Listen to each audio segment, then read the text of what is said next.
ನಾನು ಚೆನ್ನಾಗಿದ್ದೀನಿ, ನೀವೆಲ್ಲ ಚೆನ್ನಾಗಿದ್ದೀರಾ ಅಂತ ಭಾವಿಸ್ತಾ ಇವತ್ತಿನ ವ್ಲಾಗ್ನ ಸ್ಟಾರ್ಟ್ ಮಾಡ್ತಾ ಇದ್ದೀನಿ.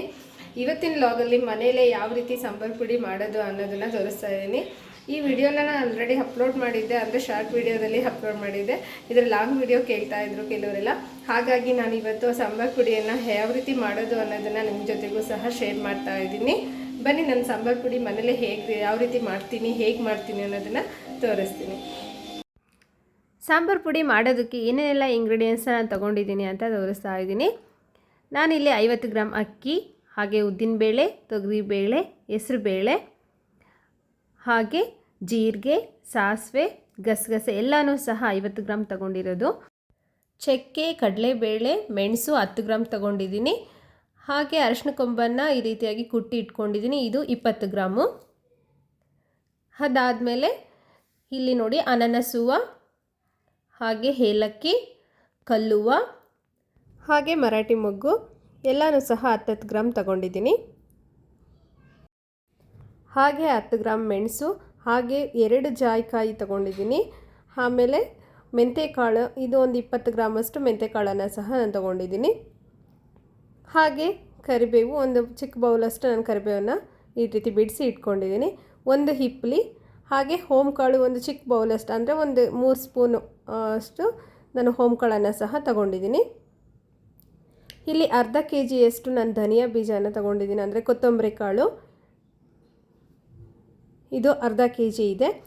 ನೋಡಿ, ಆ ಮಸಾಲೆ ಐಟಮ್ಸ್ ಎಲ್ಲ ಅದು ಎಲ್ಲ ಸೇರಿ ಒಂದು ಅರ್ಧ kg ಆಗುತ್ತೆ ನನ್ನ ಪ್ರಕಾರ. ಮತ್ತು ಇದು ಅರ್ಧ kg, ಇದನ್ನು ಸಹ ರೆಡಿ ಮಾಡಿ ಇಟ್ಕೊಂಡಿದ್ದೀನಿ. ನಿಮಗಾಗಿ ಈ ರೀತಿಯಾಗಿ ಎಲ್ಲ ಡಿವೈಡ್ ಮಾಡಿ ಎಲ್ಲನೂ ತೋರಿಸ್ತಾ ಇದ್ದೀನಿ. ಹಾಗೆ ಟೋಟಲ್ ಆಗಿ ನಾನಿಲ್ಲಿ 22 ಐಟಮ್ ಏನೋ ನಾನು ಇಟ್ಕೊಂಡಿದ್ದೆ ರೆಡಿ ಮಾಡಿ. ನೋಡಿ, ಇಷ್ಟು ಐಟಮ್ಸ್ ತೊಗೊಂಡಿದ್ದೀನಿ ನಾನು ಸಾಂಬಾರು ಪುಡಿ ಮಾಡೋದಕ್ಕಾಗಿ. ಈಗ ಸಾಂಬಾರು ಪುಡಿ ಮಾಡೋದಕ್ಕೆ ಏನೇನೆಲ್ಲ ಇಂಗ್ರೀಡಿಯೆಂಟ್ಸ್ ಬೇಕು ಅನ್ನೋದನ್ನು ನೋಡ್ಕೊಂಬಂದ್ರಲ್ವ. ಈಗ ಸಾಂಬಾರು ಪುಡಿಯನ್ನು ಮಾಡುವಂಥ ವಿಧಾನವನ್ನು ನೋಡ್ತಾ ಹೋಗೋಣ. ನೋಡಿ, ಎಲ್ಲನೇ ಸಹ ಇಲ್ಲಿ ಇಟ್ಕೊಂಡಿದ್ದೀನಿ. ನಾನಿಲ್ಲಿ ನಿಮಗಾಗಿ ಒಂದೊಂದಾಗಿ ಇಲ್ಲಿ ಹುರಿದ್ಬಿಟ್ಟು ತೋರಿಸ್ತಾ ಇದ್ದೀನಿ. ನಾನು ಮೊದಲಿಗೆ ಇಲ್ಲಿ ಕೊತ್ತಂಬರಿ ಕಾಳನ್ನು ಸಹ ತಗೊಂಡಿದ್ದೀನಿ.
ಯಾವುದೇ ವಿಡಿಯೋ ಅಪ್ಲೋಡ್ ಮಾಡಿ ನಿಮಗೆ ಫಸ್ಟ್ ನೋಟಿಫಿಕೇಶನ್ ಬರುತ್ತೆ. ಹಾಗಾಗಿ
ಇಲ್ಲಿ ನೋಡಿ ಅರ್ಧ ಕೆಜಿಯಷ್ಟು ಕೊತ್ತಂಬರಿ ಕಾಳನ್ನ ತಗೊಂಡಿದ್ದೆ. ಹಾಗೆ ಮಸಾಲೆ ಪದಾರ್ಥ ಎಲ್ಲ ಸೇರಿಬಿಟ್ಟು ಹತ್ತಿರ 1 kg ಆಗಿದೆ.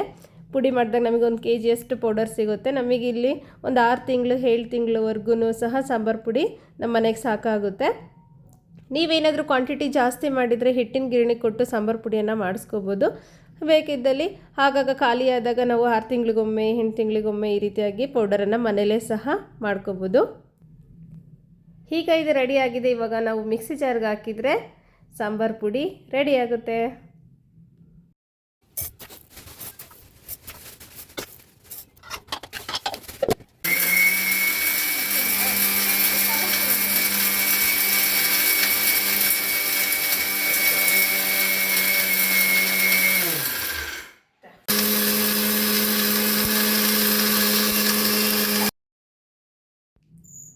ನೋಡಿ ಹೀಗಾಗಿದೆ.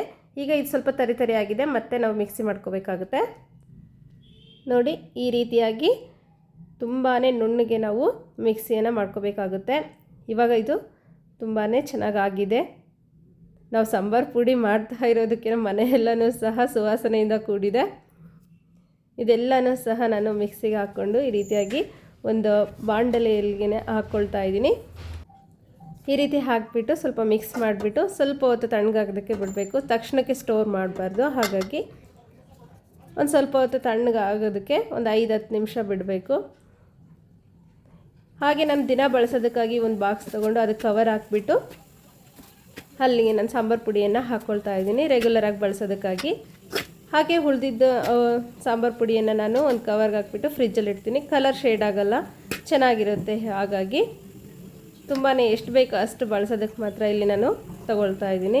ಇಲ್ಲ ತುಂಬ ಹೊರಗಡೆ ಇಟ್ಕೊಂಡ್ರೆ ಅಷ್ಟೊಂದು ಟೇಸ್ಟ್ ಇರಲ್ಲ, ಹಾಳಾಗುತ್ತೆ ಅಂತ ಹೇಳಿಬಿಟ್ಟು ಹಾಗಾಗಿ ಈ ರೀತಿಯಾಗಿ ಸ್ಟೋರ್ ಮಾಡಿ ಇಟ್ಕೊಳ್ತಾ ಇದ್ದೀನಿ. ನೋಡಿದ್ರಲ್ವ ಫ್ರೆಂಡ್ಸ್, ಈ ವಿಡಿಯೋ ನಿಮಗೆ ಇಷ್ಟ ಆದರೆ ಲೈಕ್ ಮಾಡಿ, ಶೇರ್ ಮಾಡಿ ಮತ್ತು ಕಮೆಂಟ್ ಮಾಡಿ. Thank you for watching and bye.